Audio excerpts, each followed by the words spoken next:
কার্যশক্তি উপপাদ্য আগের দিন হয়ে গেছে, তাই তো? আচ্ছা, কার্যশক্তি উপপাদ্যটা কি ছিল বলো? কার্য শক্তি উপপাদ্য রিক্যাপ আগের দিন হয়ে গেছিল। কার্যশক্তি উপপাদ্য দেখো, work done by all force, সমস্ত রকম যতগুলো ফোর্স থাকবে সবাই যে কার্য করবে তাদের যোগফল, যতগুলো ফোর্স থাকবে তাদের সবার কার্য বস্তুর গতিশক্তির পরিবর্তন করে, তাই তো? তার মানে K2 ব্যাটাস K1। আচ্ছা, ডাব্লিউ অল এই কথার অর্থ এফ এক্সটার্নাল হতে পারে, বাহ্যিক বল দ্বারা কৃতকার্য হতে পারে। তারপরে সিউডো ফোর্স থাকতে পারে, ডাব্লিউ সিউডো থাকতে পারে, পিএস ই কনজারভেটিভ ফোর্স থাকতে পারে, নন কনজারভেটিভ ফোর্স থাকতে পারে, আরো আদার ফোর্সও থাকতে পারে, প্লাস আদার ফোর্স। যত রকম ফোর্স আছে, যতগুলো বল ক্রিয়া করবে বস্তুর উপর, সবার দ্বারা কার্য তাদের যোগফল বস্তুর গতিশক্তির পরিবর্তন করে। আচ্ছা, এইটা এখন আমরা প্রয়োগ করব। দেখো অঙ্কের মধ্যে কি করে প্রয়োগ করব। এটা এই উপপাদ্যটা যদি প্রয়োগ করতে পারো অনেক অঙ্ক খুব সহজেই হবে। দেখো আমি প্রথম অঙ্ক করাচ্ছি। 5 কেজি ভরের একটি বস্তুর উপর একটি স্থির মানের বল ক্রিয়া করলে এর দ্রুতি 2 মিটার পার সেকেন্ড থেকে 4 মিটার পার সেকেন্ড হয়। বস্তুর ভর দেওয়া আছে 5 কেজি, এর উপর একটা স্থির মানের বল ক্রিয়া করলে, এর উপর যদি বল ক্রিয়া করে স্থির মানের এফ, এর দ্রুতি 2 মিটার পার সেকেন্ড থেকে বৃদ্ধি পেয়ে 4 মিটার পার সেকেন্ড হয়। তার মানে বস্তুটা যখন এখানে আসবে, এখানে তার দ্রুতি হচ্ছে 2 মিটার পার সেকেন্ড, আর এইখানে যখন আসবে তখন 4 মিটার পার সেকেন্ড হচ্ছে। এই সময়ে বস্তুটি 10 মিটার দূরত্ব অতিক্রম করছে, এই দূরত্বটা হচ্ছে 10 মিটার এই সময়ের মধ্যে। প্রশ্ন হচ্ছে বল দ্বারা কার্য এবং এই বলের মান নির্ণয় করো। কার্য কত আর বল দ্বারা কার্য। দেখো আমরা কার্যশক্তির উপপাদ্যের প্রথম আমরা প্রয়োগ করতে যাচ্ছি। কার্যশক্তি উপপাদ্য মানে হচ্ছে বল দ্বারা কার্য ডাব্লিউ। এখানে কটা বল? একটা বলই আমরা ধরবো, আরো বল আছে সেটার প্রয়োজন নাই। আরো বল বলতে এটার ওজন আছে না, এটার ওজন আছে। ওজন দ্বারা কার্য এখানে কত? ওজন দ্বারা কার্য 0। তারপর লম্ব প্রতিক্রিয়া আছে না, বস্তুটার উপর উপর দিকে লম্ব প্রতিক্রিয়া দিচ্ছে, তার দ্বারাও কার্য এখানে 0। তাহলে অন্য বলের আমার দরকার নাই, এই বলের কথাই দিয়ে করলেই হবে। তাহলে বল দ্বারা কার্য মানে হচ্ছে ডাব্লিউ, নাম দিলাম, এটাই ডাব্লিউ অল, অন্য বলগুলো এখানে ধরাই হচ্ছে না। Equal to change in kinetic energy, মানে গতিশক্তির পরিবর্তন। গতিশক্তির পরিবর্তন মানে কি? অন্তিম গতিশক্তি মাইনাস প্রাথমিক গতিশক্তি। এই দেখো half M V two square হচ্ছে অন্তিম গতিবেগ মানে দ্রুতি, half M V one square, V one হচ্ছে প্রাথমিক দ্রুতি। আচ্ছা, তাহলে দেখো কার্য বেড়ে গেল তো। তাহলে আমি যদি হাফ এম কমন নেই, V two square minus V one square, কত সহজে আমাদের প্রবলেমটা হয়ে গেল। তাহলে half M, half into 5 KG বলা আছে, V two square, V two square হচ্ছে কত দেখো, V two 4 square minus V one square মানে 2 স্কোয়ার। ব্যাস কার্য হয়ে গেল। তাহলে হাফ ইন্টু 5 ইন্টু 16 মাইনাস 4 কত হয়? 12 না? আর 30 জুল, দেখো 30 জুল কার্য হচ্ছে আমাদের ডাব্লিউ। তাহলে এই বলটা কার্য করলো 30 জুল। এবার বলের মান কত? দুটো কোশ্চেন, বল দ্বারা কার্য এবং ওই বলের মান। এফ এস মানে তো কার্য, তাহলে এফ কত? W by S. ডাব্লিউ কত? এইমাত্র করলাম 30 জুল, আর সরণ কত? 10। তাহলে বলের মান হচ্ছে 30/10 মানে 3 নিউটন। ব্যাস, এই দুটো কোশ্চেন ছিল, দুটো অ্যান্সার হয়ে গেল। বোঝা গেল? নেক্সট দেখতে পাচ্ছ এখানে ডায়াগ্রামটা, দেখো একটা চাকু উপর থেকে, একটা ছুরি মাটির উপরে ফেলা হচ্ছে, মাটির উপর থেকে এটা এই উপরে আছে চাকুটা। এবার উপর থেকে ফেললে কি হবে? মাটির মধ্যে গেছে যাবে। এখন এখানে বলছে যে মাটি দ্বারা, ভূমি দ্বারা গড় প্রতিরোধ বল কত? মাটি তো উপর দিকে বল প্রয়োগ করবে, তার জন্যই তো থামবে। আমরা যদি এখানে কার্যশক্তি উপপাদ্য প্রয়োগ করে অঙ্কটা করি আমাদের খুব সহজ হয়ে যাবে। আরো অন্যভাবে করা যাবে। আমরা যদি সমস্ত নিউটনের গতিসূত্র বা একমাত্রিক গতিসূত্র কাজে লাগাই তাহলেও হবে, কিন্তু অনেক জটিল হবে সেটা। আমরা যদি কার্যশক্তি উপপাদ্য করি, দেখো এক লাইনে অঙ্ক হবে, সিম্পল একটা অঙ্ক। যদি আমরা কার্যশক্তি উপপাদ্য প্রয়োগ করে করি, আমরা কিন্তু অন্যভাবেও করতে পারি। দেখো কার্যশক্তি উপপাদ্য কি? গতিশক্তির পরিবর্তন লাগবে। অন্তিম গতিশক্তি আর প্রাথমিক গতিশক্তিটা একটু ভাবো তো। শুরুতে স্থির অবস্থায় ছিল, ছেড়ে দেওয়া হচ্ছে, তো শেষে গিয়ে মাটিতে ঢোকার পরেও তো স্থির অবস্থায় আসে, তাহলে প্রাথমিক গতিশক্তি শূন্য, শেষ গতিশক্তিও শূন্য, তাহলে গতিশক্তির পরিবর্তনই শূন্য। এবার বল কয়টা আছে? সবগুলি বল দ্বারা কার্য আমাদের ধরতে হবে। বল আছে এখানে, যখন উপর থেকে মাটি পর্যন্ত আসছে, মাটির উপর পর্যন্ত, সারফেস পর্যন্ত, তখন বল একটাই, অভিকর্ষ বল। কিন্তু যখন মাটিতে ঢুকে যাচ্ছে তখন দুইটা বল, একটা অভিকর্ষ বল আর একটা হচ্ছে মাটির গড় প্রতিরোধ বল, যেটা দুইটা বল। তাহলে এখানে টোটাল পথের মধ্যে দুটো বল আছে, তাহলে দুটো বল দ্বারা কৃতকার্য ইকুয়াল টু গতিশক্তির পরিবর্তন মানে শূন্য। হ্যাঁ, তাহলে আমরা প্রয়োগ করছি কার্যশক্তি উপপাদ্য, W all equal to change in kinetic energy. Change in kinetic energy তো জিরো, আর এখানে ডাব্লিউ অল কে কে, গ্র্যাভিটি আছে, গ্র্যাভিটি দ্বারা কার্য, আর কি মাটির বাধা দ্বারা কার্য। মাটির বলটা আমি ধরলাম এফ, আর এটা গ্র্যাভিটি, দুইটা বল দ্বারা কার্য। এবার গ্র্যাভিটি কত কাজ করে দেখো, অভিকর্ষ বল কতটা কাজ করবে। উপর থেকে ছাড়া হচ্ছে, এইখানে প্রবেশ করছে, গোটা পথ জুড়েই তো অভিকর্ষ বল আছে, গোটা পথ জুড়ে অভিকর্ষ বল। তো অভিকর্ষ বলের জন্য সরণ কত? H plus x. আচ্ছা, অভিকর্ষ বল নিচের দিকে, সরণও নিচের দিকে, তাহলে অভিকর্ষ বল তো এমজি, আর সরণ কত? এইচ প্লাস এক্স হবে না? সরণ এইচ প্লাস এক্স, অভিকর্ষ বলের জন্য কিন্তু সরণ এইচ প্লাস এক্স। আচ্ছা, এইবার যে মাটির যে গড় বাধা জনিত বল এফ ধরা হলো, মাটি কত বাধা দিচ্ছে, এটা কি গোটা পথে আছে? এটা কতটুকু পথের মধ্যে? মাটির বাধা শুধুমাত্র এক্স পথের মধ্যে আছে। তাহলে আমি মাটির বাধার জন্য বল এফ ইন্টু এক্স লিখতে পারি। হ্যাঁ, আমরা ধরে নেব, আমরা জানি যে মাটির বিরুদ্ধে বল ক্রিয়া করে, কিন্তু আমরা বিরুদ্ধে মানে মাইনাস সাইন, আমরা মাইনাস সাইন নিব না, আমাদের আসবে মাইনাস সাইন। যেহেতু অজানা রাশি বার করছি, তার সাইন আমরা বসাবো না, আমাদের অ্যান্সারে আসবে অজানাটার সাইন। সেই জন্য আমি এফটা পজিটিভই ধরলাম, তার মানে এফ এর ভ্যালুটা কি আসবে? আমাদের নেগেটিভ আসবে। আচ্ছা, এইটা ইজ ইকুয়াল টু জিরো। দেখো শেষ, বাস এফ বার করবো। কত হলো তাহলে? এফ এক্স, এই বলটাই তো চাই, is equal to minus m g into h plus x. তার মানে f is equal to minus m g h plus x by x. বাস, দেখলা? বলতে গেলে এক লাইনের অঙ্ক কার্যশক্তি উপপাদ্য প্রয়োগ করলে যে কটা বল আছে সেই কটা বল দ্বারা কার্য তুমি হিসাব করবে। এখানে গতিশক্তির পরিবর্তন শূন্য আছে, হলো? তারপর দেখো, একটি বুলেট দেওয়ালে 30 সেন্টিমিটার প্রবেশ করলে এর দ্রুতি অর্ধেক হয়। বুলেটটি আরো কত দূরত্ব অতিক্রম করে থেমে যাবে? মনে করো এটা দেওয়াল, চওড়া দেওয়াল, ধরে নাও একটা বুলেট এদিক থেকে আসছে, কোন একটা বেগে এখানে আসছে।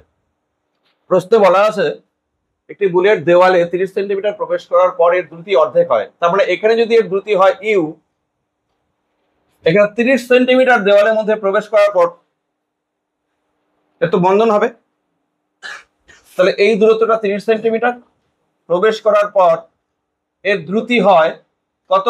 ইউ বাই টু, ঠিক আছে না? আগে ছিল ইউ, এখন ইউ বাই টু। মন্দন হচ্ছে মানে এটা থামবে এক সময়। প্রশ্ন হচ্ছে আরো কত দূরত্ব অতিক্রম করে এটা থেমে যাবে। এটা যাচ্ছে, কিন্তু এখনো যাচ্ছে, আমি ধরে নিচ্ছি আরো এক্স দূরত্ব অতিক্রম করার পর এটা থেমে যাবে। এইখানে থেমে যাচ্ছে, তার মানে এখানে গতিবেগ হলো শূন্য। তাহলে এইখানে দ্রুতি হচ্ছে ইউ, এইখানে ইউ বাই টু, এখানে শূন্য। এই তো ব্যাপারটা। আমরা এই প্রবলেমটা কিন্তু আমরা একমাত্রিক গতিতেও, আমরা নিউটনের গতিসূত্র চ্যাপ্টারও আমরা করেছিলাম, একমাত্রিক গতিতে ছিল সম্ভবত। আসলে কি এইখানকার মন্দন বার করে নিয়ে এখানে বসালেই হয়ে যায়, কিন্তু আমরা আজকে করব ওইভাবে না, আমরা করব কার্যশক্তি উপপাদ্য প্রয়োগ করে, ঠিক আছে? আচ্ছা, গোটা পথ জুড়ে কিন্তু বলের মান সমান। এখানে দেওয়াল বল প্রয়োগ করছে, সমস্ত পথ জুড়ে সমান বল প্রয়োগ করছে, এটা ধরে নিতে হবে। তাহলে প্রথম অংশের জন্য পথের যে প্রথম অংশ তার জন্য আমি কি লিখতে পারি? দেখো তো প্রথম অংশের জন্য, পথের প্রথম অংশের জন্য আমি লিখতে পারি কিনা। প্রথম অংশের জন্য বল ইন্টু সরণ, সরণ 30 পরে বসাবো, প্রথম অংশের সরণ 30 ইকুয়াল টু গতিশক্তির পরিবর্তন, গতিশক্তির উপপাদ্য। গতিশক্তির পরিবর্তন কি? শেষ গতিশক্তি কত? Half M U by two whole square, half M U by two whole square minus half M you square. ঠিক লিখছি? কার্য is equal to delta K, কার্য থাক এফ এস ওয়ান মানে 30 আমি পরে বসাবো। এই ডান দিকের ক্যালকুলেশনটা করি, ওটা ইউ স্কোয়ার হবে, U by two whole square. এটা আমার মনে হচ্ছে মাইনাস হাফ, হাফ তো আছেই, M common U square common, এখানে 1/4 মাইনাস 1, তার মানে মাইনাস না 3/4 এটা আসবে, সামনে একটা মাইনাস আমি দিয়ে দিলাম, 3/4 into M into U square, এটা আসছে। করে দেখো, করবো? দেখো হাফ আমি এখানে করছি, half M you square by 4 minus U square, এটা ইউ স্কোয়ার তুমি কমনই নিয়ে নাও, তাহলে 1/4 মাইনাস 1, 1/4 মাইনাস 1 মানে 4, এটা 1 মাইনাস 4 মাইনাস 3/4, মাইনাস সামনে লিখছি 3/4। ঠিক আছে? ক্যালকুলেশন তোমরা না আর একটু স্টেপ করে করবে ক্যালকুলেশনটা। আচ্ছা নেক্সট, সিলেক্ট হয় না কেন? হ্যাঁ,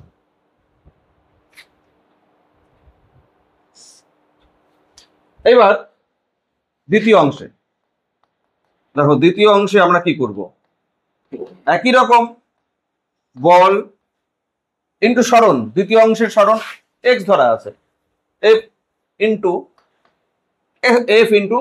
এক্স ধরো, এটা ইকুয়াল টু গতিশক্তির পরিবর্তন, শেষ গতিশক্তি 0 মাইনাস প্রাথমিক গতিশক্তি, এইটুকু অংশের প্রাথমিক গতিশক্তি এখানে, মানে minus half M U by two whole square. ঠিক লিখছি না? তার মানে কত হচ্ছে? মাইনাস 1/2 তারপরে 1/4 এম ইউ স্কোয়ার, এটা হচ্ছে এফ এক্স। আমাদের এক্স চাই, এস ওয়ান কিন্তু দেওয়া আছে, আমি বসাইনি। এটা নম্বর 1, নম্বর 2 তুমি শুধু ভাগ করবে, এক্স বের হয়ে যাবে। 2 কে 1 দিয়ে ভাগ করো, দেখো 2 ডিভাইডেড বাই 1 নাম্বার ইকুয়েশন যদি করি, F X by F S one, S one তো আমরা জানি, এখানে মাইনাস, এখানেও মাইনাস আছে, এখানেও মাইনাস আছে, তাহলে minus half 1/4 m you square, আর নিচে minus half 3/4 m you square. তখন সবই কেটে যাচ্ছে, থাকছে কি? এম কাটা u square, 4 4 half half minus minus, কত থাকে? 1/3 থাকে শুধু, এফ এফ ক্যান্সেল, তাহলে x by s one equal to 1/3। ঠিক লিখছি? আমাদের চাই এক্স, এটা এক্স, হ্যাঁ এক্স, তাহলে x is equal two s1/3, আগের দূরত্বকে 3 দিয়ে ভাগ, আগের দূরত্ব কত? 30 সেন্টিমিটার, 3 দিয়ে ভাগ করলে 10 সেন্টিমিটার অ্যান্সার, এক্স সমান সমান, তাহলে আরো 10 সেন্টিমিটার অতিক্রম করে থেমে যাবে। বোঝা গেল? এটা হচ্ছে তাহলে কার্যশক্তি উপপাদ্যের প্রয়োগ হলো আমাদের। 3টা অঙ্ক করালাম, আরো অনেক ভালো ভালো অঙ্ক হয়। এখন আর করাবো না, সিলেবাসের ব্যাপার আছে। হ্যাঁ নেক্সট আমরা টপিক এখন চেঞ্জ করব, আমরা এখন শিখব সংরক্ষী এবং অসংরক্ষী বল। দেখো আমাদের প্রকৃতিতে 2 রকমের বল আমরা দেখি, একটাকে বলি সংরক্ষী বল, এই সংরক্ষী এবং অসংরক্ষী বল, এই দুটো বল বুঝতে হবে আগে, কারণ আমাদের গতিশক্তি শেষ কিন্তু পেছনে চলে যাও। গতিশক্তি কিন্তু আমাদের শেষ, আমরা শুরু করব স্থিতিশক্তি। স্থিতিশক্তি পড়বো বলেই এই দুটো বল আমাদের আগে পড়ে নিতে হবে। সংরক্ষী বল আর অসংরক্ষী বল না জানলে স্থিতিশক্তি পড়া যায় না, সেই জন্য সংরক্ষী এবং অসংরক্ষী বল আগে আমরা পড়ব। সবার আগে সংরক্ষী বল, 1 নম্বর এটা সংরক্ষী বল। দেখো তোমাদের আগে একটা ধারণা দিয়ে দিই, অভিকর্ষ বল একটা সংরক্ষী বল। এবার অভিকর্ষ বলের বিভিন্ন ধারণাগুলো একটু মাথার মধ্যে নিয়ে আসো। আর একটা অসংরক্ষী বল হচ্ছে ঘর্ষণ বল। আমি আস্তে আস্তে ডিফারেন্স গুলো বলবো। সংরক্ষী বলের ফার্স্ট হচ্ছে কাকে বলে যদি বলা হয়, আমরা বিভিন্ন পয়েন্ট দিয়ে লিখি। সংরক্ষী বল হচ্ছে যে বলের ক্ষেত্রে কৃতকার্য পথের উপর নির্ভর করে না। প্রথম কথা, অনেকগুলো পয়েন্ট আছে সংরক্ষী বলের। দেখো আমি বললাম যে বলের ক্ষেত্রে কৃতকার্য পথের উপর নির্ভর করে না। তুমি ধরো একটা বস্তুকে মাটির থেকে এই হাইট উপরে তুলবে, তুমি কত কার্য করলে, বা এখানে অভিকর্ষ বল কত কার্য করলো, এইটা আমি যদি এখান থেকে এ বিন্দু থেকে বি বিন্দুতে সোজা নিয়ে যাই যত কার্য করতে হবে, আমি যদি ঘুরিয়ে নিয়ে যাই একই পরিমাণ কার্য করতে হবে। কত কার্য হবে? mgh। আমি যদি এই পথে নিয়ে যাই তাও কার্য করতে হবে mgh। তাহলে সংরক্ষী বলের বিরুদ্ধে কার্য বা সংরক্ষী বল দ্বারা কার্য একই কথা। সংরক্ষী বলের বিরুদ্ধে কার্য পথের উপর নির্ভর করে না, সবসময় সমানই হবে, শুধুমাত্র নির্ভর করবে প্রাথমিক অবস্থান আর শেষ অবস্থান। এখানে কার্য হবে mgh। আমি এই পথে গেলেও mgh কার্য হবে, এই পথে উঠালেও কার্য হবে mgh, আর এই পথে আসলেও কার্য এখানে mgh হবে। এইবার তুমি একটা জিনিস ভাবো তো, টেবিলের উপরে তুমি আমার এখানে একটা বস্তু রাখা আছে। এইবার আমি এই টেবিলের এই বস্তুটাকে এই পথে গিয়ে এখানে সরাচ্ছি একবার, আবার এই পথে সরাচ্ছি। ঘর্ষণ বল দ্বারা কৃতকার্য দুই পথে সমান হবে না। যদি সোজা যাই ঘর্ষণ বল এখানে 3 পথে 3 রকম কার্য করবে। আমি যদি বেশি ঘুরে যাই ঘর্ষণ বল বেশি কার্য করবে, এখানে ঘর্ষণ বলের বিরুদ্ধে কার্য বেশি হবে এখানে। তাহলে এইখানে ঘর্ষণ বলের এগেনস্টে কার্য দেখো পথের উপর নির্ভর করছে। যত ঘুরে আসবে ঘর্ষণ বলের ক্ষেত্রে কার্য বেশি হবে, আর এইখানে দেখো তুমি যতই ঘুরে যাও না কেন সবসময় কার্য সমান। এটা 1 নম্বর পয়েন্ট। তাহলে 1 নম্বর পয়েন্ট আমরা লিখবো কৃতকার্য পথের উপর নির্ভর করে না, নির্ভর করে না, শুধুমাত্র প্রাথমিক ও শেষ অবস্থানের উপর নির্ভর করে। এবার 2 নম্বর পয়েন্ট। আচ্ছা, এই 1 নম্বর পয়েন্টের জন্য একটা ডায়াগ্রাম ড্র করে দাও। এটা এ বিন্দু, এটা বি বিন্দু। এ থেকে বি বিন্দুতে আমরা 3টা পথে যাচ্ছি। 1 নম্বর পথ, 2 নম্বর পথ, 3 নম্বর পথ। যদি সংরক্ষী বল হয় তাহলে নিশ্চয়ই 1 নম্বর পথের জন্য কৃতকার্য, 2 নম্বর পথের জন্য কৃতকার্য এবং 3 নম্বর পথের জন্য কৃতকার্য সমান হবে। তুমি যে পথেই একটা বিন্দু থেকে অন্য বিন্দুতে যাও কৃতকার্য সমান হবে। সংরক্ষী বলের এইটাই ধারণা, এটাই বৈশিষ্ট্য সংরক্ষী বলের। আচ্ছা, এবার আরো দেখো, মাথায় অভিকর্ষ বলটাকে নিয়ে এসে তুমি ভাববে বদ্ধ পথে কৃতকার্য, বদ্ধ পথে মোট কার্য 0 হয়, সেটা সংরক্ষী বলের বিরুদ্ধে হোক সংরক্ষী বল দ্বারা হোক, বদ্ধ পথে মোট কার্য 0 হবে।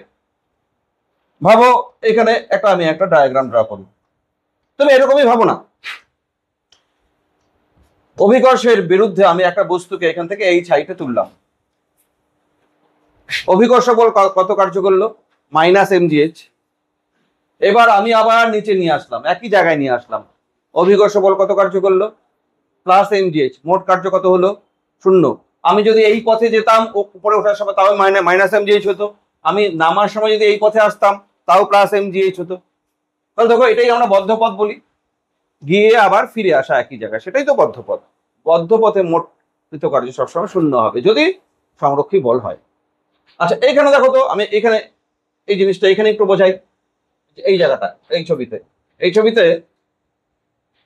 আমি একটা নততল দেখতে পাচ্ছ, এর থেকে বিতে গিয়ে সিতে গিয়ে আবার এতে ফিরে আসলাম একটা বস্তুকে নিয়ে। এর থেকে বিতে যখন যাব, অভিকর্ষ বল তো সংরক্ষী বল, অভিকর্ষ বল কিন্তু মাথায় রাখতে হবে। এর থেকে যখন বিতে যাব অনুভূমিক পথে, অভিকর্ষ বল তো কার্য শূন্য, তাহলে এইখান থেকে এখানে আসার জন্য কার্য শূন্য। এবার বিত থেকে সিতে যাওয়ার জন্য অভিকর্ষ বল দ্বারা কার্য, যদি এইচ উচ্চতা হয় মাইনাস mgh, উপরে উঠাচ্ছি তো, প্রথমে এদিকে আসলাম তারপরে এদিকে যাচ্ছি, তাহলে এখান থেকে এখানে যাওয়ার জন্য কার্য মাইনাস mgh, এখানে শূন্য আর এটুকু মাইনাস mgh। এখান থেকে যখন এখানে নিয়ে আসছি নততল বরাবর, সেটাও প্লাস mgh হবে। তুমি যদি বল ইন্টু স্মরণ করো, সংরক্ষী বলের দ্বিতীয় বৈশিষ্ট্য বদ্ধ পথে মোট কার্য শূন্য হয়। এখানে যেটা বলা হচ্ছিল এর থেকে বি, বদ্ধ পথ মানে এর থেকে বিতে গিয়ে সিতে গিয়ে যদি আমরা এতে ব্যাক করি, মোট কৃত কার্য শূন্য হবে। এর থেকে বিতে যাওয়ার জন্য অভিকর্ষ বলের বিরুদ্ধে কার্য বা অভিকর্ষ বল দ্বারা কার্য 0, বিত থেকে সিতে যাওয়ার জন্য কার্য মাইনাস mgh, আবার সিত থেকে এতে আসলে প্লাস mgh হয়। অনেকে প্লাস mgh বলতে পারে, কেউ তো এইভাবে কার্য কিন্তু এইভাবে বার করতে পারে। দেখো আমি সিত থেকে এর কার্যটা, এইদিকে বল কত mg sin থিটা না, mg sin থিটা না, এটা যদি থিটা হয়, আমি যদি বল ইন্টু স্মরণ এদিকে করি, বল কত mg sin থিটা, স্মরণ কত অতিভুজটা, তাহলে আমি কার্য WCA যদি আমি লিখি, WCA একটু ক্যালকুলেশন দেখো, এটা লিখতে হবে না, WCA যদি আমি লিখি, দেখো mg sin থিটা হচ্ছে বল স্মরণের দিকে, আর স্মরণ হচ্ছে অতিভুজ, অতিভুজ ইকুয়াল টু লম্ব বাই সাইন থিটা লেখা যায়। চিন্তা করো, অতিভুজ ইকুয়াল টু লম্ব বাই সাইন থিটা। আমি কি বলছি, অতিভুজ ইকুয়াল টু লম্ব বাই সাইন থিটা লিখতে পারি না, সাইন থিটা যদি বলে লম্ব বাই অতিভুজ, তাহলে অতিভুজ ইকুয়াল টু, তাহলে এইটার মান কত, লম্ব, লম্ব কত এইচ বাই সাইন থিটা, কার্য এর সঙ্গে এইচ বাই সাইন থিটা করলাম, বুঝতে পারছো? তাহলে সাইন থিটা কাটা গেল, দেখছো mgh হলো। তাহলে এখান থেকে এখানে আসতে কার্য তুমি ডিরেক্ট mgh লিখবে, mg sin থিটা ইন্টু স্মরণ করলে ওইটাই আসবে। হ্যাঁ, তাহলে দেখো এই ছবিটা অনুযায়ী, এই ডায়াগ্রামটা অনুযায়ী আমি লিখতে পারি না বদ্ধ পথে মোট কৃতকার্য শূন্য, তার মানে WAB plus WBC plus WCA। আমি ব্যাখ্যা করছি, এটা শূন্য প্লাস মাইনাস শূন্য minus mgh plus mgh equal to শূন্য। তো আমরা দেখালাম বদ্ধপথে কার্যটি শূন্য হয় এই ছবি অনুযায়ী। সংরক্ষী বলের বৈশিষ্ট্য, দুইটা প্রধান বৈশিষ্ট্য আরো বলবো, লিখে নাও আগে। 3 নম্বর পয়েন্ট, সংরক্ষী বলের ক্ষেত্রে মোট যান্ত্রিক শক্তি সর্বদা ধ্রুবক থাকে। ইম্পর্টেন্ট কথা এটা, সংরক্ষী বলের ক্ষেত্রে মানে অন্য বল যদি না থাকে, শুধুমাত্র সংরক্ষী বল যদি থাকে, হ্যাঁ বলের ক্ষেত্রে, এটা শুধুমাত্র করে দাও তো, কারণ শুধুমাত্র কথাটা ইম্পর্টেন্ট, অন্য বল থাকলে হবে না। শুধুমাত্র সংরক্ষী বলের ক্ষেত্রে মোট যান্ত্রিক শক্তি, মোট যান্ত্রিক শক্তি মানে বোঝো তো, গতিশক্তি প্লাস স্থিতিশক্তি, এই দুটার যোগফলকে আমরা যান্ত্রিক শক্তি বলি। গতিশক্তি প্লাস স্থিতিশক্তি, সেটাও লিখে দিচ্ছি। মোট যান্ত্রিক শক্তি, গতিশক্তি প্লাস স্থিতিশক্তি ধ্রুবক থাকে সংরক্ষী বলের ক্ষেত্রে। তার মানে আমরা দেখো সংক্ষেপে এইভাবে লিখবো, total mechanical energy equal to constant, constant ধ্রুবক, ইংরেজি সংক্ষিপ্ত নামটা খেয়াল করো, TME মানে টোটাল মেকানিক্যাল এনার্জি, মানে মোট যান্ত্রিক শক্তি। ঠিক আছে, মোট যান্ত্রিক শক্তি কি হবে, ধ্রুবক। এইটাকে না, এটাকে আমি মাঝে মাঝে যখন বলবো এই মোট যান্ত্রিক শক্তি না লিখে COM লিখবো, এটা আমার সংক্ষিপ্ত নাম, যান্ত্রিক শক্তি সংরক্ষণ নীতি, COME, COME conservation of mechanical energy. বারবার এত বড় কথা না বলে আমি কাম বলবো, হ্যাঁ, না লিখে। তাহলে এইটাকেই বলি আমরা কাম, যান্ত্রিক শক্তি সংরক্ষণ নীতি। যান্ত্রিক শক্তি সংরক্ষিত থাকবে কোন বলের ক্ষেত্রে? অসংরক্ষী বলের ক্ষেত্রে হবে না, অন্য কোনো বলের ক্ষেত্রে হবে না, শুধুমাত্র সংরক্ষী বলের ক্ষেত্রে যান্ত্রিক শক্তি সংরক্ষণ থাকতে পারে। এই যে তোমরা তো জানো, দেখো এর উদাহরণ আমি দিচ্ছি। একটা বস্তুকে ধরো উপর থেকে নিচে ছেড়ে দিলে, অভিকর্ষ বল তো সংরক্ষী বল। এইখানে স্থিতিশক্তি তোমরা ক্লাস 9-এই করছো, এখানে স্থিতিশক্তি mgh বলছো। যখন এখানে আসবে, এখানেও মোট শক্তি mgh এর সমানই হবে। আচ্ছা, তাহলে একটু ব্যাখ্যা করে বলি। এইখান যেখান থেকে ছাড়ছো বস্তুকে, ধরো এই বিন্দু থেকে ছেড়ে দেওয়া হচ্ছে, এই সাইড থেকে, এখানে গতিশক্তি কত? 0। স্থিতিশক্তি কত? mgh। বুঝতে পারছো? মোট শক্তি কত? তাহলে mgh। মোট যান্ত্রিক শক্তি এটা tme। যখন একটা পথ এইটুকু জায়গা আসবে, একটা দূরত্ব অতিক্রম করবে, যে কোনো x দূরত্ব অতিক্রম করবে, তখনও এইখানকার মোট শক্তির মানটা আমি যদি এখানে আবার কি থাকবে? গতিশক্তিও থাকবে পড়ার সময়। তো এখানে গতিশক্তি 0 কেন? ছেড়ে দেওয়া হচ্ছে। আর এখানে তার গতিবেগ থাকবে, সেই জন্য গতিশক্তিও থাকবে, স্থিতিশক্তিও থাকবে। এই দুইটা বের করে তুমি যদি যোগ করো, দেখবে mgh আসে। ক্লাস 9-এ ছিল তো যান্ত্রিক শক্তি সংরক্ষণ নীতি, এটার প্রমাণ। আবার মাটিতে যখন বস্তুটা আসবে, এখানেও স্থিতিশক্তি হয়ে যাবে 0, আর গতিশক্তির পরিমাণটাই দাঁড়াবে mgh। মোট শক্তি দেখো, এটা কিন্তু 0 না, এগুলা এটা দুটোই থাকবে। আর এখানেও দেখো টোটাল শক্তি যে কোনো পথের যে কোনো জায়গায় মোট শক্তির সমান। এটাকেই বলছি আমরা মোট যান্ত্রিক শক্তি সংরক্ষণ নীতি। হ্যাঁ, তার মানে গতিশক্তি আর স্থিতিশক্তির যোগফল ধ্রুবক থাকবে। আচ্ছা, এবার বুঝতে পারছো যান্ত্রিক শক্তি সংরক্ষণ নীতি এটাকে বলে। তাহলে যান্ত্রিক শক্তি সংরক্ষণ নীতি কোন বলের ক্ষেত্রে কাজে লাগাতে পারবো? যেখানে শুধুমাত্র সংরক্ষী বল থাকে সেখানেই কাজে লাগাতে পারবো। আর অন্য ক্ষেত্রে কি হবে? তাহলে অসংরক্ষী বল যদি হয়, সেই ক্ষেত্রে যান্ত্রিক শক্তি ধ্রুবক থাকবে না, নষ্ট হয়ে যায়। দেখো, আমি যখন একটা বস্তুকে উপর থেকে ছাড়ছি, তার স্থিতিশক্তিটাই গতিশক্তিতে পরিণত হচ্ছে, স্থিতিশক্তিই গতিশক্তিতে পরিণত হচ্ছে, তাই না? তার মানে যান্ত্রিক শক্তি থাকছে, তো স্থিতিশক্তিও যান্ত্রিক শক্তি, গতিশক্তিও যান্ত্রিক শক্তি। কিন্তু আমি যদি টেবিলের উপর দিয়ে একটা বস্তুকে সরাই, টেবিলের উপর দিয়ে, তাহলে যান্ত্রিক শক্তি সংরক্ষিত থাকবে কি? আমি যে কার্য করলাম সেটা সম্পূর্ণটাই নষ্ট হয়ে যাবে। নষ্ট হয়ে যাবে মানে ওটা ঘর্ষণ বলের জন্য তাপ শক্তি উৎপন্ন হবে, তারপরে শব্দ শক্তি উৎপন্ন হবে, সেটা নষ্ট হয়ে যায়। কিন্তু এখানে অন্য শক্তিতে রূপান্তরিত হয় না। এখানে স্থিতিশক্তি থেকে গতিশক্তি বা গতিশক্তি থেকে স্থিতিশক্তিতে পরিণত হবে সংরক্ষী বলের ক্ষেত্রে। আচ্ছা, গেল। তাহলে সংরক্ষী বলের ক্ষেত্রে টোটাল মেকানিক্যাল এনার্জি কনস্ট্যান্ট থাকে। এবার একটা ইম্পর্টেন্ট কথা বলি, সংরক্ষী বল দ্বারা কার্য, এইটাই আসল পয়েন্ট। সংরক্ষী বল দ্বারা কার্য, এইটা WC নাম দিলাম। সংরক্ষী বলের ইংরেজি হচ্ছে কনজারভেটিভ ফোর্স। সংরক্ষী বল, কনজারভেটিভের জন্য সি। হ্যাঁ, সংরক্ষী বল যে কার্য করে বস্তুর স্থিতিশক্তির পরিবর্তনের নেগেটিভের সমান। স্থিতিশক্তির পরিবর্তন তার নেগেটিভ, এটা তার মানে -u2 -u1, ব্যাপারটা এটা। আর লাস্ট আর একটা পয়েন্ট বলি, গতিশক্তির পরিবর্তন না ঘটালে, আচ্ছা, গতিশক্তির পরিবর্তন না হলে বাহ্যিক বল দ্বারা কার্য W external equal to minus সংরক্ষী বল দ্বারা কার্য। দেখো কত ইম্পর্টেন্ট পয়েন্ট পাওয়া যাচ্ছে।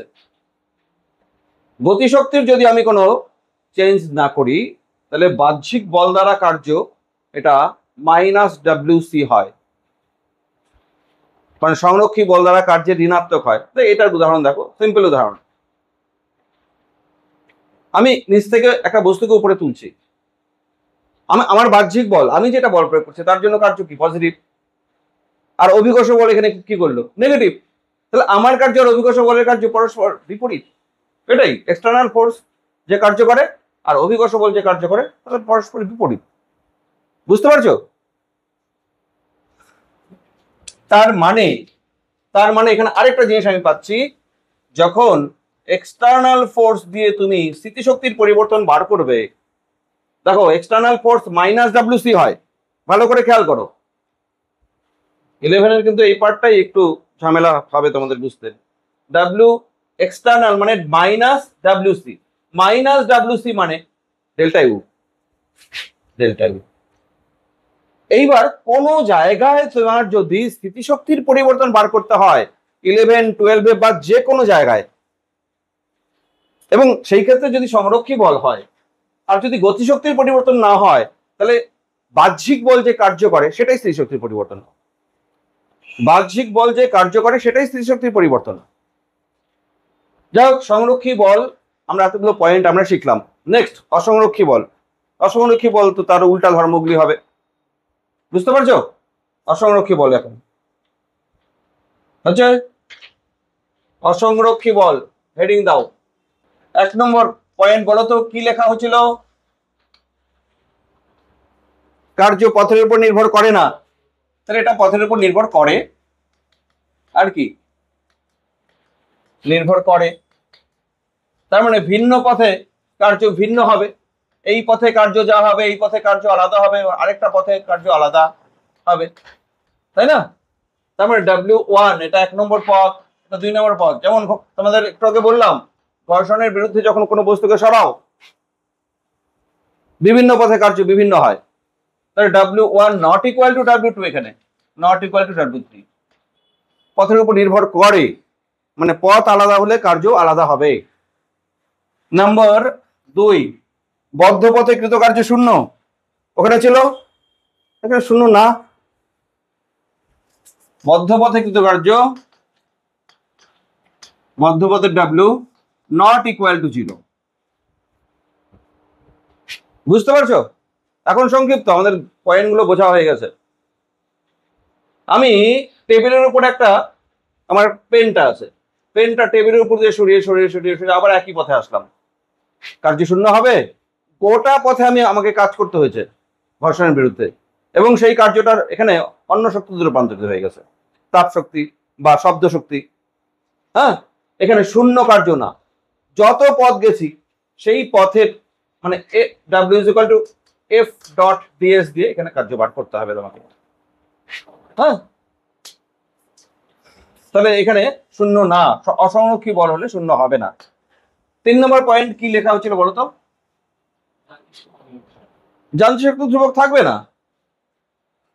Total mechanical energy not equal to constant, মানে লস হয় মেকানিক্যাল এনার্জির, লস হয়।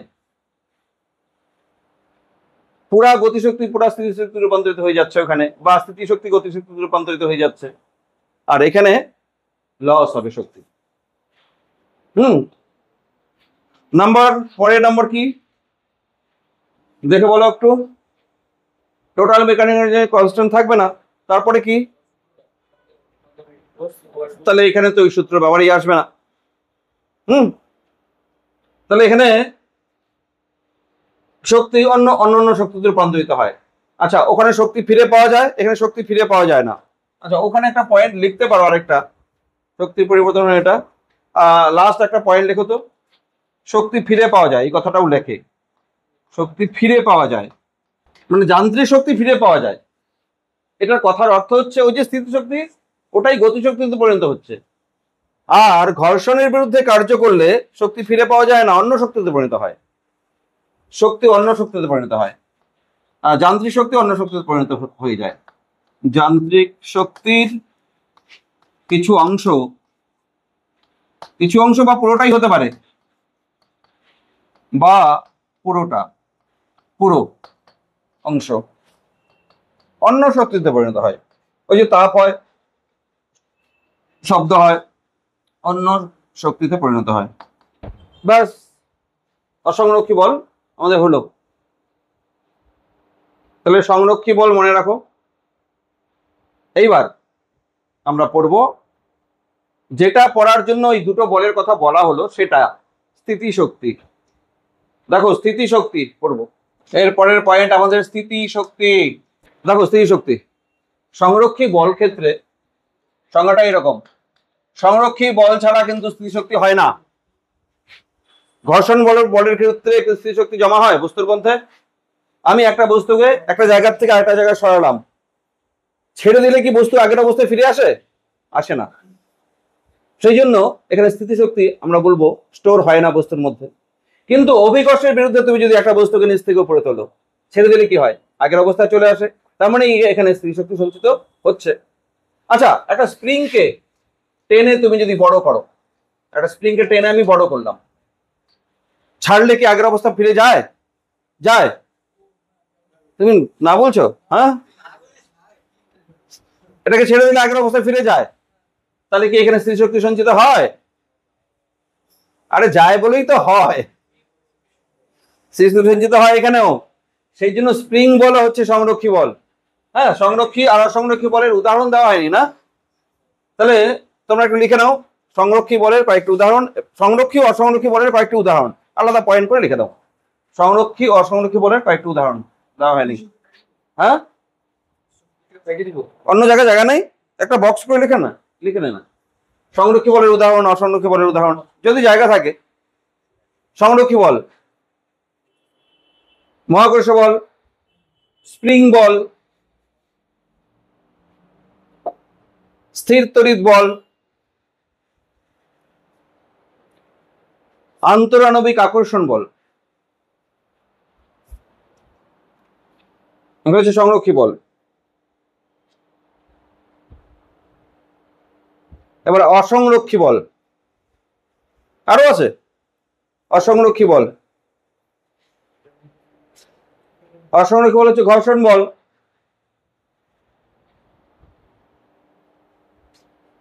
তারপর সান্দ্র বল, সান্দ্র তরলের ঘর্ষণ যেটা, তারপর বায়ুর বাধাজনিত বল, বায়ুর বাধাজনিত বল, এগুলো অসংরক্ষী বলের উদাহরণ। তাহলে বলো স্থিতিশক্তি, ঘর্ষণ বলের ক্ষেত্রে স্থিতিশক্তি থাকবে অস্তিত্ব?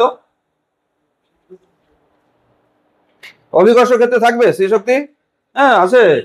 স্প্রিং এর ক্ষেত্রে থাকবে স্থিতিশক্তি, স্থির তড়িৎ বলের ক্ষেত্রে থাকবে, থাকবে।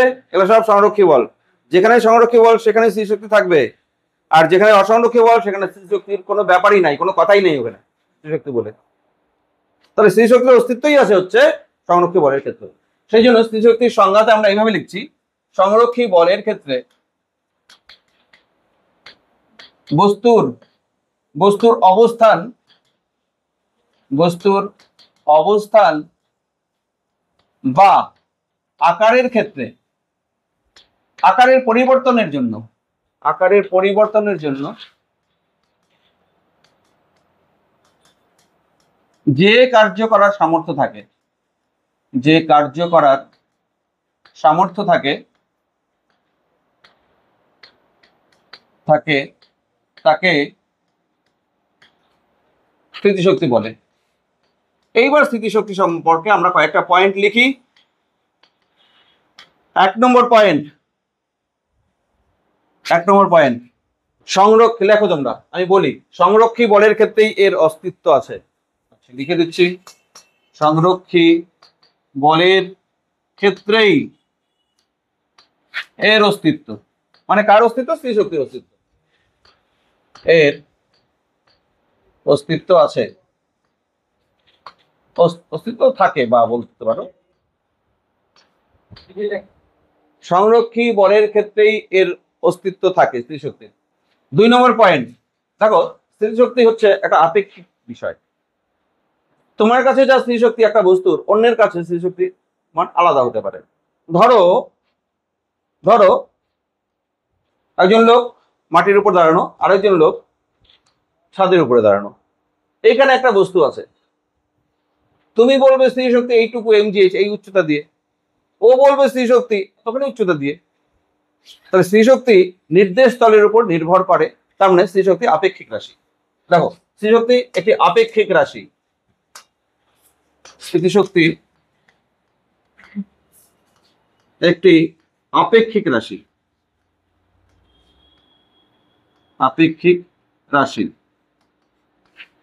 আচ্ছা, এটি নির্দেশ তলের উপর নির্ভর করে, নির্দেশ তন্ত্রের লিখতে পারো, নির্দেশ তন্ত্রের উপর নির্ভর করে।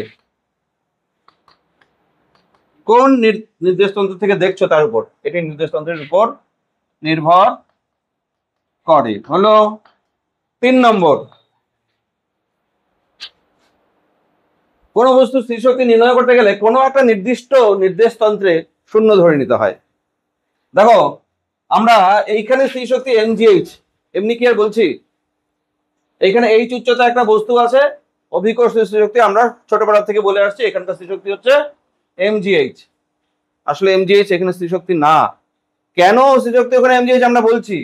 যদি মাটিতে ভূমিতে স্থিতিশক্তি শূন্য ধরা হয় তবেই mgh। মাটিতেও তো বস্তু স্থিতিশক্তি থাকবে।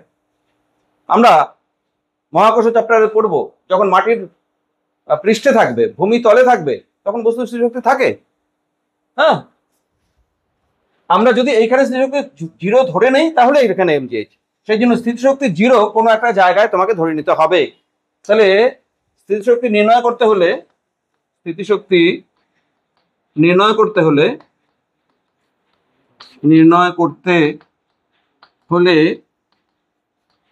কোনো একটি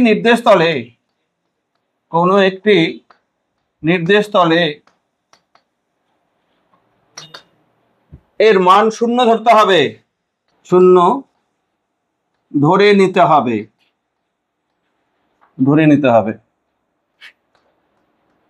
তাহলে কোনো জায়গায় শূন্য ধরতে হবে তবেই স্থিতিশক্তি তুমি বলতে পারবে এখানে কত, নাহলে এখানে স্থিতিশক্তি কত তুমি বলতে পারবে না। এই কথাটার কোনো মানেই নাই যে এতখানি উচ্চতা স্থিতিশক্তি কত, এই কথাটার কোনো মানে নেই। মানে আছে যদি বলা যায় মাটির থেকে এখানে তুললে স্থিতিশক্তির পরিবর্তন কত, তাহলে মানে আছে। স্থিতিশক্তি কতর কোনো মানে নাই। তাহলে তোমাকে বলে দিতে হবে তুমি মাটিতে স্থিতিশক্তি শূন্য ধরে তুমি এখানে বলো স্থিতিশক্তি। বোঝা গেল কথাটা? তাহলে স্থিতিশক্তি শূন্য কোথায় এটা ইম্পর্টেন্ট কথা, তবে আমি অন্য জায়গায় স্থিতিশক্তি বলতে পারবো। আচ্ছা, 4 নম্বর পয়েন্ট স্থিতিশক্তি। দেখো ইম্পর্টেন্ট সমস্ত পয়েন্ট। একটু তোমাদের কাছে একটু কঠিন মনে হবে এই চ্যাপ্টারের বিষয়গুলি, মানে এই পার্টটা অন্তত পক্ষে। 4 নম্বর, একটু আগে এক্সটার্নাল বল দ্বারা কার্য আমরা কি বলছি বলতো? স্থিতিশক্তির পরিবর্তন বলছি না, U2 মাইনাস U1 বা ডেল্টা ইউ। আবার কি বলছিলাম?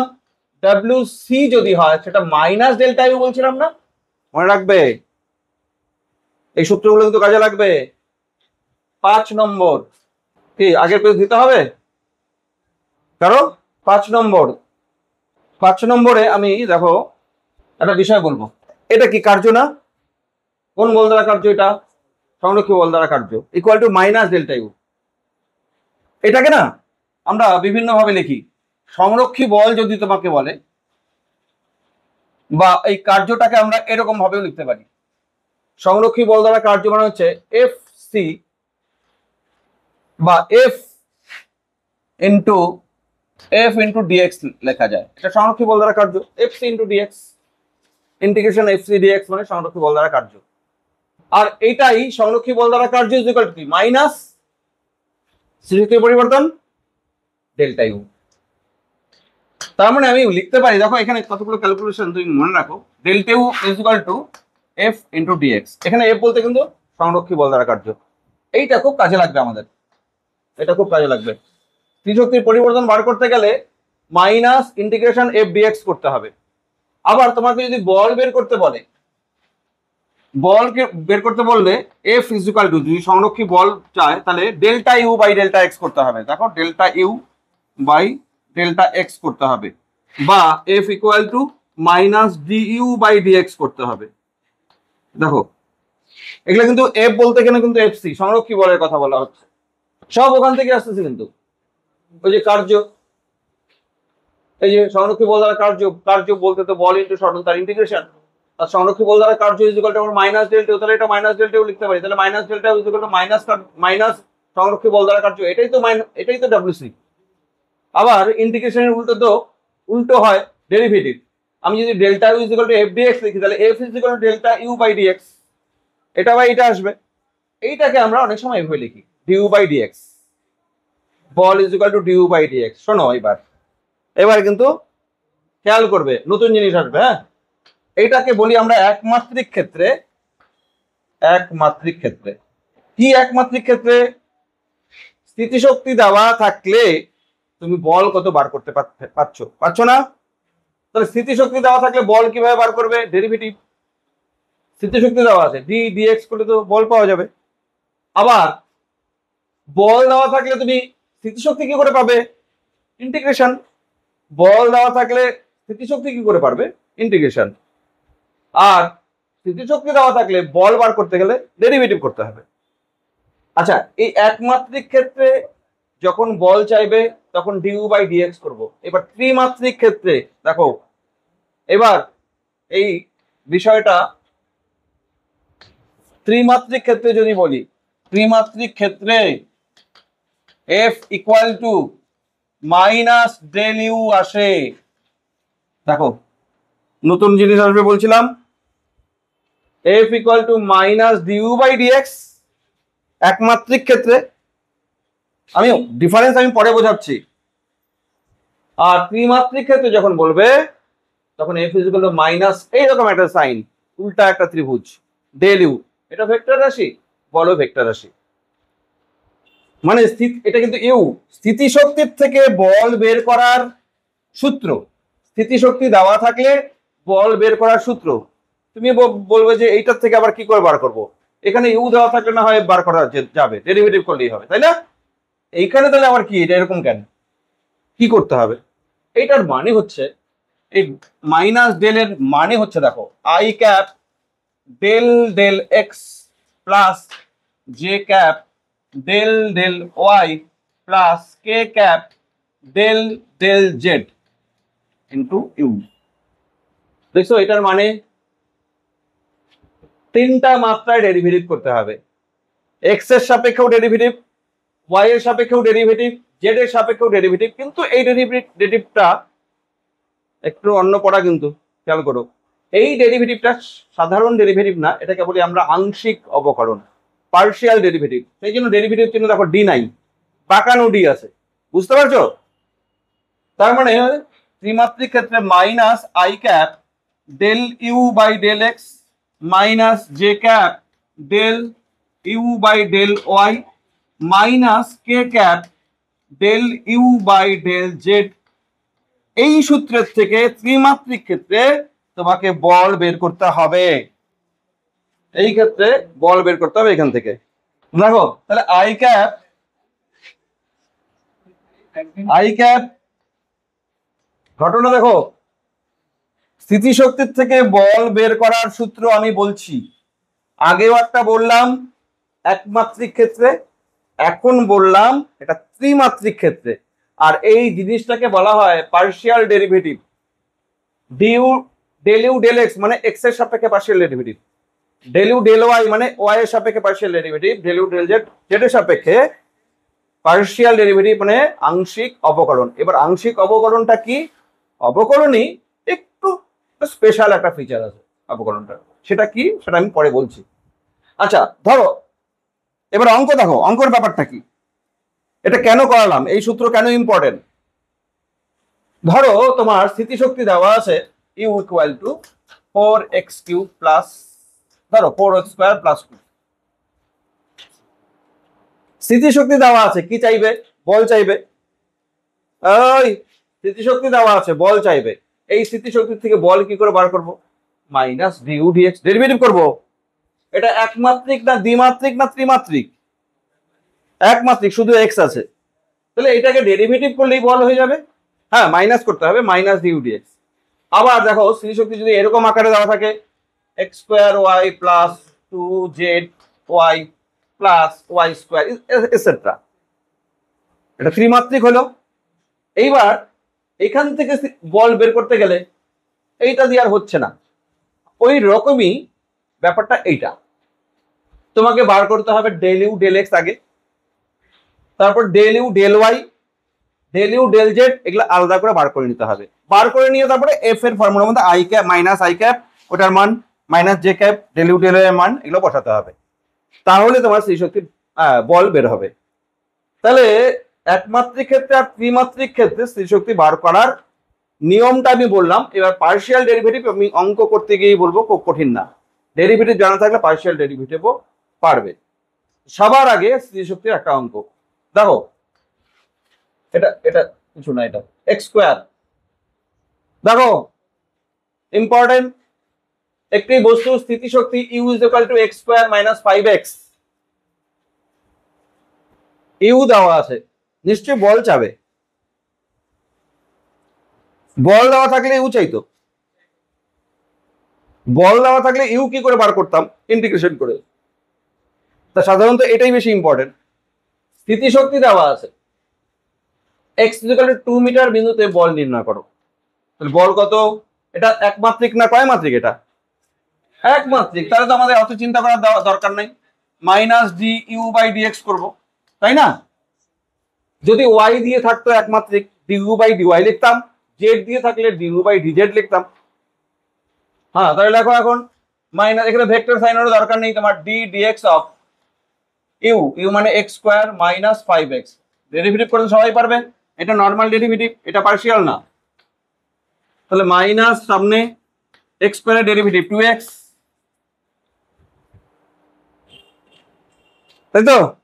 X square derivative 2x minus 5x এর ডেরিভেটিভ 5, তার মানে হচ্ছে মাইনাস 2x প্লাস 5, তাই তো? এফ ইজ ইকুয়াল টু, এখন বলছি কোথায় বলটা, বলের মান তো ভ্যারি করছে, এক্স এর বিভিন্ন মানে বলের মান আলাদা আলাদা। তাহলে এক্স ইজ ইকুয়াল টু 2 তে বল কত? তাহলে এক্স ইকুয়াল টু 2 বসাও 2 মিটার বিন্দুতে। F equal to minus 2 into 2 plus 5 কত হলো? 1 নিউটন। এটা হচ্ছে অ্যান্সার। তাহলে স্থিতিশক্তির থেকে বল বের করার সূত্র এটা। বোঝা গেল? তোমাকে এই অঙ্কই দিল, এই অঙ্কটাই, সমীকরণটা এটাই, U equal to x square minus 5x। তোমাকে বললো কোন বিন্দুতে বল শূন্য। দেখো প্রশ্নটা আমি জাস্ট চেঞ্জ, এরকম ভাবে চেঞ্জ করলাম, এক্স স্কোয়ার মাইনাস 5x, এটা দেওয়া আছে, এটা দিয়েই তোমাকে বলছে কোন বিন্দুতে বল শূন্য। বল বের করবে, ডেরিভেটিভ করবে, বল করবে, ডেরিভেটিভ করে শূন্য বসাবে, তাহলে এক্স এর একটা ভ্যালু বেরোবে তো। এক্স এর ভ্যালু কত? যেমন এখানে বল কত বের হয়েছে, মাইনাস 2x প্লাস 5, এটুকু তো করতেই হচ্ছে তোমাকে ডেরিভেটিভ। হ্যাঁ, এবার বল শূন্য, তুমি শূন্য বসাবে, মাইনাস 2x প্লাস 5, তাহলে এক্স এর ভ্যালু কত হচ্ছে 5/2, 5/2 বিন্দুতে বল শূন্য। আর যে বিন্দু, আরেকটা নতুন কথা বলবো, যে বিন্দুতে বল শূন্য তাকে বলা হয় সাম্যাবস্থান। নেট ফোর্স 0 মানে সাম্যাবস্থান। সাম্যাবস্থান মানে হয় বস্তু স্থির অবস্থায় আছে, না হয় সমবেগে চলছে, কোনো ত্বরণ নাই, ত্বরণ শূন্য। তার সাম্যাবস্থা মানে কি? বস্তুর উপর বল শূন্য হবে। এটাকে যদিও আমরা রৈখিক সাম্যাবস্থা বলি, রৈখিক মানে রৈখিক গতি হবে না, মানে রৈখিক ত্বরণ হবে না। সাম্যাবস্থা মানে রৈখিক ত্বরণ হবে না এই ক্ষেত্রে, বল শূন্য মানে। তাহলে তোমাকে যদি বলা, এই প্রশ্নটা দেখো, প্রশ্নটা যদি এটাও বলতো যে U equal to x square minus 5x, তোমাকে বললো সাম্যাবস্থান নির্ণয় করো, এই ফিজিক্যালি এইটাই তাহলে সাম্যাবস্থান। দেখছো ব্যাপারগুলি? সাম্যাবস্থান মানে বল শূন্য যেখানে, সেই জায়গাটা তুমি বার করো। নেক্সট, এবার দেখো স্থিতিশক্তি দেওয়া আছে X cube Y square Z 4, 111 metre বিন্দুতে বল নির্ণয় করো। আচ্ছা, এইটা এখন ত্রিমাত্রিক, শুধু ওদিকে নজর থাকলে হবে না, পড়াশোনার দিকে নজরটা দিতে হবে, আসল তো এই জায়গাটা। হ্যাঁ, স্থিতিশক্তি দেখো এবার ত্রিমাত্রিক না? এবার তাহলে শুধুমাত্র ডিউ ডিএক্স করলে হচ্ছে না, বলের সূত্র এখন মাইনাস আই ক্যাপ, এবার বল ভেক্টর আসি, del U by del X minus J cap del U by del Y minus K cap del U by del Z. Actually কিন্তু দেখো বলের উপাংশ এগুলো, এক্স অক্ষ বরাবর যে উপাংশ সেটা হচ্ছে minus del U del X, এটাকে আমরা এক্স অক্ষ বরাবর উপাংশ বলি। ওয়াই অক্ষ বরাবর উপাংশ minus del U del Y, এটা বলের উপাংশ এগুলো। আর এফ জেড হচ্ছে minus del U del Z, এটা এক্স ওয়াই জেড অক্ষ বরাবর বলের উপাংশ। তার মানে বলকে আমি এইভাবে লিখি না, I cap F X plus J cap F Y plus K cap F Z.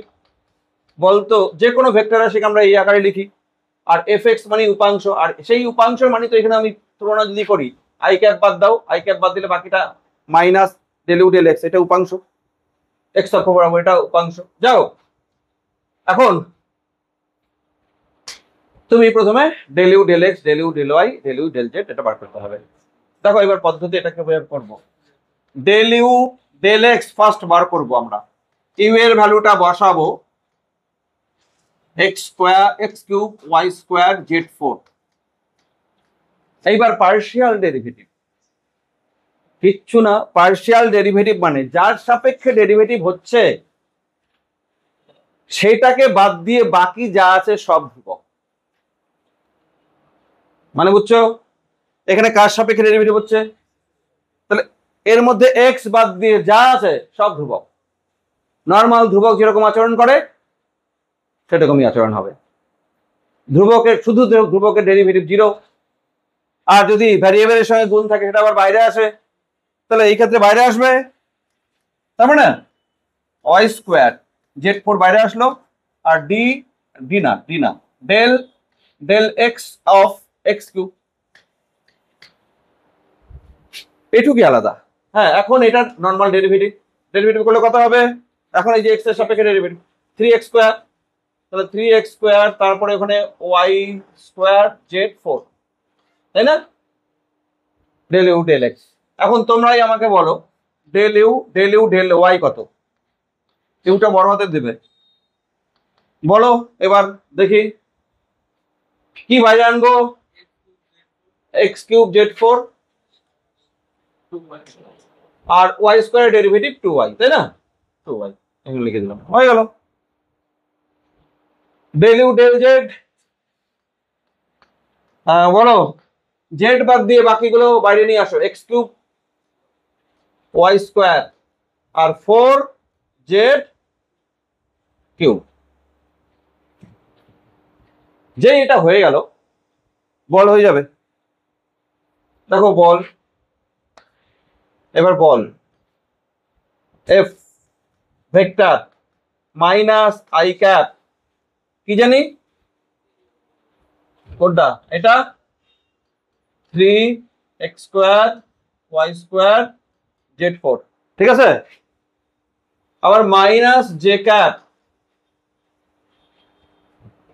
Del U del Y কত জানি two Y X cube Z four, ঠিক আছে, মাইনাস কে ক্যাপ এইটা four Z cube X square Y square. এটা বল, দেখতে খুব ঝামেলা করে মনে হচ্ছে, সহজ হয়ে যাবে, তুমি বসাবে তো এটা, এক্স এর ভ্যালু ওয়ান, ওয়াই এর ভ্যালু ওয়ান, জেড এর ভ্যালু ওয়ান, সব ওয়ান বসালে কি হবে, দেখো সব ওয়ান বসালে এফ এটা one minus three I cap, আর এখানে মাইনাস টু জে ক্যাপ, তাই তো, মাইনাস ফোর কে ক্যাপ। হ্যাঁ এটা বল, বলের মান যদি চায় root over three square plus two square plus four square, তোমাদেরকে নয় নয় আট ষোলো পঁচিশ পঁচিশ উনত্রিশ, 29 নিউটন।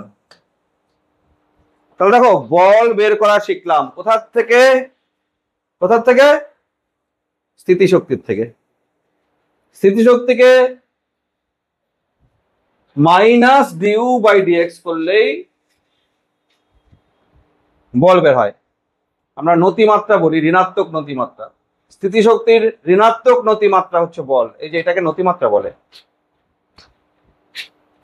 এই যে ডেল ইউ ডেল এক্স, এটাকে নতিমাত্রা বলে। স্থিতিশক্তির নতিমাত্রা, তার ঋণাত্মক হচ্ছে বল, সংরক্ষী বল অবশ্যই। আচ্ছা, তাহলে বল কি করে বের করে আমরা দেখলাম। এইবার তোমরা করো এটা ঝটাপট। অনলি 2 মিনিটস টাইম দেওয়া হবে, 2 মিনিট টাইম। স্থিতিশক্তি দেওয়া আছে, পারা উচিত হবে। দ্বিমাত্রিক না ত্রিমাত্রিক? তাহলে তোমার দেখো দ্বিমাত্রিকের ক্ষেত্রে তোমার কিন্তু জেডটা লাগবে না, এইটুকু খালি। বুঝতে পারছো? ত্রিমাত্রিক তো না, তোমার এটা আসবে না, কে ক্যাপটা আসবে না, জেডটা আসবে না, এইটুকু করতে হবে। বুঝতে পারছো? দ্বিমাত্রিক তো, জেড নাই তো এখানে। তাহলে ডেল ইউ ডেল এক্স আর ডেল ইউ ডেল ওয়াই বার করবা শুধু, হলো? দেখি তোমরা করতে থাকো। Del U del X equal to একবারে 3x স্কোয়ার প্লাস ওয়াই। আমি ডেল ইউ ডেল ওয়াই এবার যদি করি, আমি এটা 0 আসবে, এটা ডেরিভেটিভ 0 আসবে ওয়াই এর সাপেক্ষে, যখন তখন এখানে x আসবে আর এখানে 2y আসবে।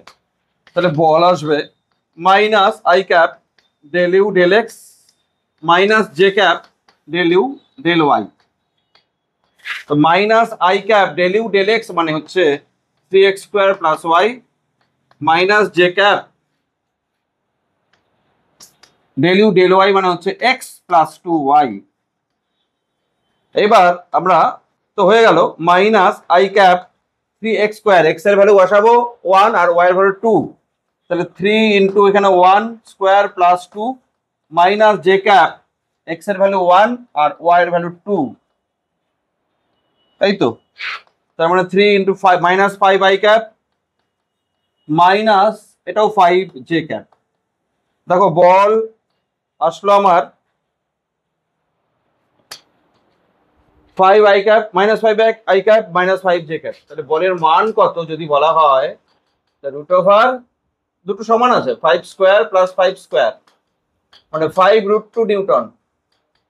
হলো? সংরক্ষিত বল হয়ে গেছে। নেক্সট, এবার দেখো সাম্যাবস্থা ব্যাপারটা একটু বলবো। আমরা এখানে অবশ্যই রৈখিক সাম্যাবস্থা পড়বো। রৈখিক সাম্যাবস্থা, দেখো নেট ফোর্স যদি 0 হয় আমরা সাম্যাবস্থা বলি, তাহলে এটাকে আমরা সাম্যাবস্থা বলবো। Net force 0। সাম্যাবস্থা 3 রকম হয়, 3 প্রকার।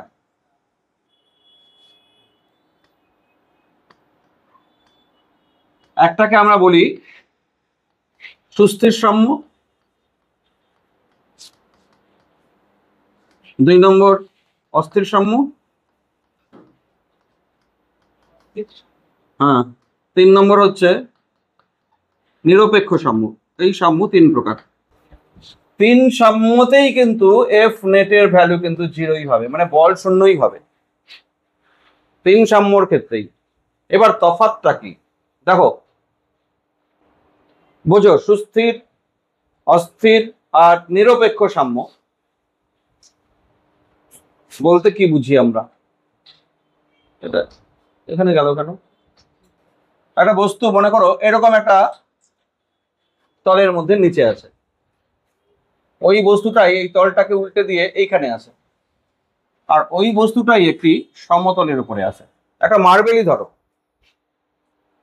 আচ্ছা বলো তো এইখানে স্থির অবস্থা থাকতে পারে কিনা? পারে তো। তার মানে এর উপর নেট বল 0, সেই জন্য স্থির অবস্থায় আছে, সাম্য অবস্থায় আছে। আচ্ছা এইখানেও একটা এমন একটা বিন্দু অবশ্যই পাওয়া যাবে যেখানে স্থির অবস্থা থাকবে, খুঁজতে হবে তোমাকে। তাহলে এটাও সাম্য অবস্থা কিন্তু। আর এইখানে একটা তলের উপরে এই বস্তুটা আছে, একটা মার্বেলই ধরো, এটাও সাম্য অবস্থায় আছে, কিন্তু তিনটা সাম্যের মধ্যে একটু তফাৎ আছে। দেখো আমি যদি সাম্য অবস্থানকে সামান্যতম একটু বিঘ্নিত করি, আমি এই বস্তুটাকে সরিয়ে আমি একটু দূরিয়ে নিয়ে আসলাম, এখানে নিয়ে আসলাম, এখানে এনে ছেড়ে দিলাম, তাহলে কি হবে? বস্তু আগের অবস্থায় ফিরে যাবে। আমি যদি এইদিকে নিয়ে যাই, আবার আগের অবস্থায় ফিরে আসবে। তার মানে দেখো সাম্য অবস্থা পরিবর্তন করলে বস্তুর উপর ওই সাম্য অবস্থার দিকে দুটা বল ক্রিয়া করে দুই পাশ থেকে, তাই না? সেই জন্য ঠেলে ভেতরের দিকে নিয়ে আসছে। এইখানে দেখো, এইখানে যদি আমি সাম্য অবস্থা বিঘ্নিত করি, একটু এদিকে নিয়ে আসি, তাহলে বস্তু আগের অবস্থায় যাবে? আগের অবস্থা এই পাশে নিয়ে আসলেও আগের অবস্থায় আর যাবে না। এইটা তার মানে এই দিকে চলে আসবে, মানে এই দিকে বল ক্রিয়া করছে, বহির্মুখী বল ক্রিয়া করছে, সাম্য অবস্থার থেকে বহির্মুখী। আর এইখান থেকে যদি আমি এখানে সরাই, ওখানেই থাকবে। এখানেও নেট বল শূন্য, এখানেও নেট বল শূন্য, সবসময় নেট বল যদি শূন্য হয়, এইটাকে বলি আমরা নিরপেক্ষ সাম্য। দেখো না, এটা এটা নিরপেক্ষ, এই অবস্থানটা নিরপেক্ষ সাম্য। এইটাকে বলা হয় সুস্থির সাম্য অবস্থান, এটা হচ্ছে সুস্থির। আর এইটাকে বলা হয় অস্থির সাম্য।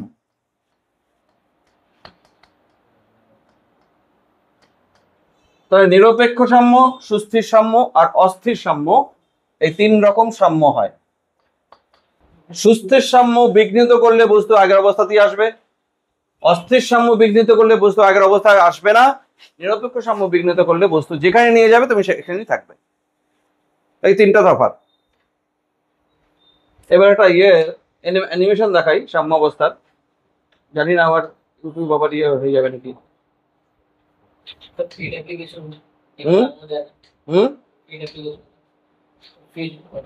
ফেড দেখানো যায়, হ্যাঁ এখানে আছে তো, আছে তো। দেখো সুস্থির সাম্য, অস্থির সাম্য আর নিরপেক্ষ সাম্য বোঝানো হচ্ছে। এখানে একটা বল দেখতে পাচ্ছ, ঠিক আমার এক্সাম্পলই। এই সামান্য এই পিঁপড়াটা গিয়ে যদি বা মাছিটা গিয়ে যদি বলটাকে আঘাত করে, একই জায়গায় ফিরে আসলো, তাহলে ওই অবস্থানটা সুস্থির সাম্য। এবার এইটাকে যদি আঘাত করে পড়ে যাবে, তাহলে এই অবস্থানটা হচ্ছে অস্থির সাম্য। আর এইটাকে যদি আঘাত করে, যেখানে পাঠাবে ওখানেই থাকবে, ওটা নিরপেক্ষ সাম্য। মানে এই অবস্থানটা নিরপেক্ষ, এই অবস্থানটা সুস্থির, এই অবস্থানটা, অন্য অবস্থায় গেলে ওটা না। তিন সাম্য অবস্থান মানেই হচ্ছে নেট ফোর্স জিরো। আচ্ছা এখানে দেখো একটা কার্ডবোর্ড, এখানে পেরেক দিয়ে আটকানো আছে, এটা ঘুরতে পারে পেরেকটার সাপেক্ষে, এখানেও তাই, পেরেকটা মাঝখানে, এখানে পেরেকটা দেখো নিচে। এটা এই পিনটাকে এমন ভাবে রাখা আছে, দেখো এখানে পেরেক নিচের অংশটা বড়, এখানে সমান অংশ উপরের অংশ, পেরেকের উপরের অংশ আর নিচের অংশ, আর এখানে পেরেকের উপরের অংশটাই বড়, নিচের অংশ ছোট। বলো তো এইটা কি সাম্যে আছে? সুস্থির না অস্থির? কারণ এটাকে একটু আঘাত করলে কি হবে? আবার আগের অবস্থায় আসবে তো নাকি? দেখো তো আগের অবস্থায় আসছে। এইটাকে আঘাত করলে যেখানে নিয়ে যাবে সেখানেই থাকবে, তাহলে এটা নিরপেক্ষ সাম্য। আর এইটাকে আঘাত করলে কি হবে? এটাকে আঘাত করলে একদম উল্টে যাবে, তাই তো? আচ্ছা তিনটা সাম্য অবস্থানেই কিন্তু মোট বল শূন্য, মোট বল কিন্তু শূন্যই সাম্য অবস্থান করতে। হ্যাঁ এবার সাম্য অবস্থান পরিবর্তন করলে একটু ডিফারেন্ট ডিফারেন্ট কেস হচ্ছে। হ্যাঁ তাহলে এই তিনটা সাম্য সম্বন্ধে আমরা বুঝলাম। পরের দিন আরো এই ডিউ ডিএক্স সাম্য অবস্থান নিয়ে আরো কথা হবে। আমাদের এই পর্যন্তই হয়েছিল, এটুকুই থাকবে।